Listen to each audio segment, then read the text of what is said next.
प्रणव जी, एक चीज़ मैं और पूछूंगी, क्योंकि हमने सेकंड हाउस की आप बात कर रहे हैं। मान लीजिए यहाँ पे सबसे पहले तो ये कैसे डिसाइड करें ये सेकंड हाउस है, 7th हाउस है या 11th हाउस है, कोई भी हाउस है, ये कैसे डिसाइड करें कि वहाँ कौन सी राशि बैठी है, उसके हिसाब से हमें रत्न पहनना है, या कौन सा ग्रह बैठा है। जैसे मान लीजिए अगर सेकंड हाउस की हम बात कर रहे हैं, राशि तो वहाँ पे बैठी है 11वें नंबर की या 12वें नंबर की राशि बैठी है ना, यानी कि 12 नंबर वहाँ पे लिखा हुआ है, लेकिन वहाँ ग्रह बैठा है, मान लो एक बैठा है राहु और एक बैठा है अच्छा ग्रह जुपिटर, तो उस केस में कैसे ये डिसाइड होगा कि अब यहाँ कौन सा रत्न पहनना है? अब देखिए, सेकंड हाउस में जो भी राशि आएगी, तो राशि मतलब क्या है, उस हाउस का जो लॉर्ड है वो मतलब वो राशि, जैसे एग्जांपल 11 नंबर वहाँ लिखा है, तो 11 नंबर किस शनि का है, कुंभ है, तो Shani is the Lord of second house, ये हमें अब बस हमें ये देखना है शनि कहाँ बैठे हैं। अगर शनि कहीं भी ऐसी जगह बैठे हैं, त्रिषडाया पे बैठे हैं, या फिर ऐसी कहीं जगह बैठे हैं, या फिर ये मान लीजिए 6th हाउस में जाके शनि बैठ गया, या फिर जाके 11th हाउस में ही शनि बैठे हुए हैं, तो बहुत सी टर्म ऐसी है कि उसमें फिर भगवत बाबा में लगा के कहीं ना कहीं हम देख लेते हैं कि भाई शूट हो जाएगा। अब अगर जो नंबर सेकंड हाउस में लिखा है, अब उसके अंदर भी अगर किसी तरीके से पाप करता रही जैसे चल रहा है, कि एग्जांपल है कि जैसे आपने बताया गुरु और राहु चंडाल बैठे हैं दोनों, तो उसमें उस हाउस पे जो इफेक्ट आएगा वो इन दोनों से आएगा, पर इन दोनों के पत्थर पहनने से उस हाउस को कोई इफेक्ट नहीं पड़ेगा। अगर हम कहें ना कि गुरु बैठा है सेकंड हाउस में, यार अगर हम पुखराज पहन लें तो 100% हमें गेन हो जाए, कुछ नहीं होगा। हमें ये देखना कि हाउस किसका है, who is the Lord of this house. तो जैसे अगर गुरु बैठा है और 12वीं राशि है, गुरु की ही राशि है जी, तो उस केस में हम ये पहन सकते हैं। अच्छा, तो राहु का जो इम्पैक्ट है फिर वो वहाँ किस तरह के रिजल्ट? राहु का इम्पैक्ट एक तरीके से बाउंडेशन का हो जाएगा, राहु जहाँ बैठेगा उसका रूप धारण करेगा, यही है उसकी भ्रमित ताकत। वो जहाँ बैठेगा वो गुरु बन गया। अब वो गुरु की राशि में ही बैठा हुआ है, तो गुरु के साथ बैठा, बहुत एक तो एक मिथ रहती, गुरु चंडाल बहुत बेकार योग है इंसान का।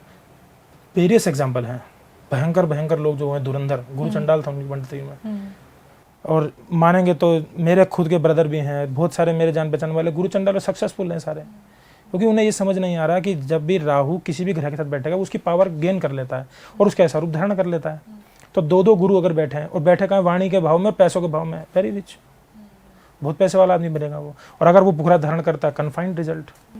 तो इसमें दशाओं का भी फर्क पड़ेगा। दशा का अब अगर किसी राहु में की दशा चल रही हो तो इसमें अब राहु की दशा हुई तो 100% हो सकता है कि वो मार्ग से भ्रमित हो जाएगा। वो ऐसी बातें करेगा जो लोगों को दोगली लगेंगी।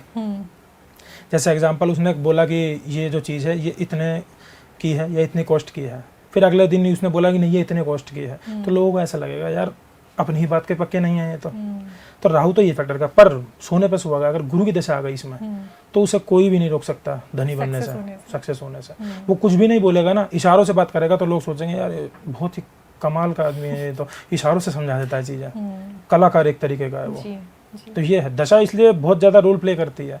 दशा क्या हमारे कारक की है, दशा बाधक की। अब मान लीजिए एग्जाम्पल मैं आपको इसी में समझा देता हूँ कि दशा चल रही है शनि की, शनि बाधक है, ठीक है, शनि बाधक भी है और मैं कहता हूँ चलो मारक भी है, वो सेकंड हाउस लॉर्ड भी है, वो सेकंड हाउस और सप्तम हमारे में मारक भी होते हैं, ये कहते हैं लेमन लैंग्वेज में।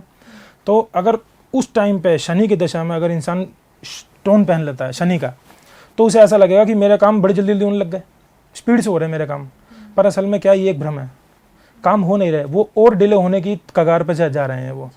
मतलब आपका चला काम हो गया, फिर एकदम से अचानक से आएगा सर वहाँ पे हमारा काम रुक गया है सर, तो हमें लगा यार ये तो पूरा हो चुका था, अटक कैसे गया।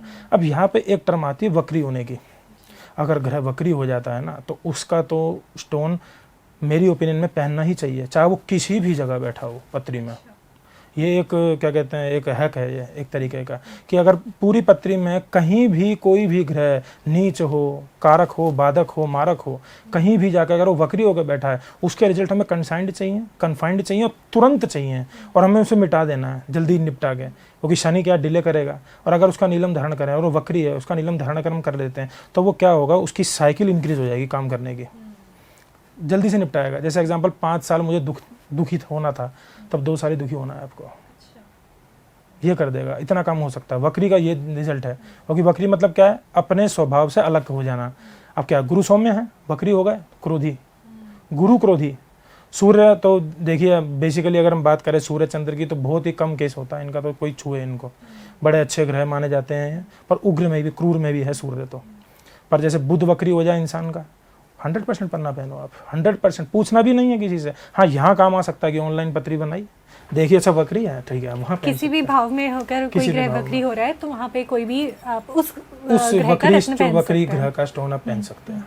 ठीक है, इसमें एक चीज़ और आप बताइए, जैसे ग्रह अस्त भी हो जाते हैं, है ना, तो क्या वहाँ पे भी स्टोन पहना जा सकता है? उनका स्टोन पहनना सही रहता है? देखिए मैं बताता हूँ, ग्रह अस्त होने में ये भी देखना हमें पड़ता है कि जो ग्रह अस्त हुआ है क्या वो सूर्य का बेनिफिक है या मेलिफिक है।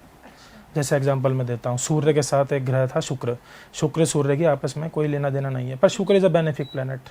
शुक्र का सूर्य से एनिमिटी है, मैं मानता हूँ इस बात को, पर सूर्य और शुक्र अगर आपस में बैठते हैं ये एक तरीके का योग होता है। अब ऐसे केस में शुक्र अस्त हो गया, अब आवश्यकता इसमें यह है कि क्या हमें शुक्र का रत्न पहनना है कि या शुक्र हमारा सही हो जाएगा इससे? नहीं सही होगा। शुक्र का किसी भी प्रकार से कोई गेन नहीं होगा। अगर आप इसमें ऐसे शुक्र का रत्न धारण करते हैं ना, कोई गेन नहीं होगा। सूर्य ने शुक्र को एक तरीके से छुपा दिया है, ये मान लीजिए। उसके जो रिजल्ट्स हैं वो आप पे हैं। सूर्य शुक्र अपने आप में धनाढ़ योग है एक तरीके का, कि इंसान धनवान होगा। ऐसे केस में वो सोचेगा कि यार शुक्र मेरा अस्त है, मैं डायमंड पहन लेता हूँ या ओपल पहन लेता हूँ, कोई ऐसा कोई फायदा नहीं होने वाला उसको। शुक्र अगर अस्त है तो उसके रिजल्ट सूर्य के थ्रू मिलेंगे। मतलब वो इंसान, जैसे समझिए शुक्र अगर सूर्य के साथ बैठा हुआ है, मान लीजिए वो धनवान है तो लगेगा ही नहीं धनवान है वो ऐसा लगेगा कि हाँ ठीक है, ठीक ठाक है, मिडिल क्लास है, हाँ ठीक है। चाहे वो बहुत धनवान धनाढ़ हो एकदम, पर वो लगेगा नहीं धनवान, अट्रैक्टिव नहीं लगेगा, क्योंकि उसकी जो फिजिकल प्रॉपर्टीज है ना वो सूर्य खा गया है एक तरीके से। पर इसका मतलब यानी कि ग्रह को डेड कर दिया। अस्त मतलब लोगों को समझ आता है कि मार ही दिया सूर्य ने। कैसे मार देंगे सूर्य ग्रह को? नहीं मार सकते। बस ये है कि उसकी फिजिकल प्रॉपर्टीज गायब कर देते हैं। अब क्या होता है, यहाँ पे एक हैक लोग चलाते हैं, वो कहते हैं कि देखिए शुक्र आपका अस्त है ना, तो हमें शुक्र को बल देना पड़ेगा, हमें शुक्र का रत्न पहनना पड़ेगा। क्या होगा उससे? अगर आप शुक्र का रत्न उस केस में धारण करते हैं जिस केस में शुक्र अस्त है, क्या होगा उससे? जो खुद ही अस्त है, सूर्य के बलबूते पर चल रहा है, तो उसका रत्न पहन के आप क्या करेंगे? क्या उसको इतना बल मिल? मैंने पहले ही इसको क्लैरिफाई कर दिया कि बल नहीं मिल सकता ग्रह को रत्न पहनने से। अब रिजल्ट तो पहले भी आ ही रहे थे शुक्र के, तो अब उसको और कन्फाइंड करना चाहते हैं, पहनिए सर, कोई दिक्कत नहीं है। पर जो आपके मन में एक धारणा है कि उसे पहनने के बाद मेरा शुक्र अस्त नहीं रहेगा, अब ताकतवर हो जाएगा, नहीं होगा। सूर्य को पराजित थोड़ी कर देगा।